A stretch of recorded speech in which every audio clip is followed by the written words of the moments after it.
Borse di studio per la formazione dei medici di medicina generale, incentivi a chi lavora in aree disagiate, rafforzamento degli ambulatori e del personale di segreteria ed infermieristico. Sono tra le riforme che il Partito Democratico Veneto propone per far uscire la regione da una situazione critica, evidenziata peraltro dai numeri di una ricerca sul tema promossa dal partito stesso. Abbiamo circa 800.000 cittadini senza medico di base in Veneto, perché se noi facciamo il conto di circa 600 zone carenti, la media è di 1.500 ognuno, quindi abbiamo tantissime zone scoperte e cittadini che hanno bisogno di sostegno. Purtroppo non siamo ancora arrivati al peggio, il peggio sarà nel 23 e nel 24 quando avremo il picco dei pensionamenti.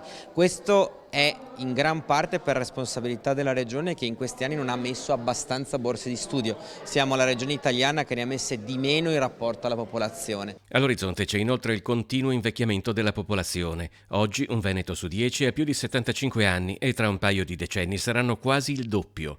Un cambiamento demografico che avrà conseguenze anche in ambito sanitario. Naturalmente sono i più anziani a rivolgersi di più al medico. Tanti anziani si rivolgono al medico anche 3 volte al mese e il carico di lavoro del medico non è dato solo dal numero di assistiti che ha, ma da quante volte gli assistiti lo chiamano. Nessuno può restare senza medico di famiglia è il motto che muove le diverse proposte formalizzate in regione dal Partito Democratico Veneto a sostegno dei medici di medicina generale. Non solo aspetto amministrativo ma anche infermieristico, anche in collaborazione tra più studi nelle zone ad esempio disagiate che non possono fare medicine integrate e nello stesso tempo cercare di dare incentivi.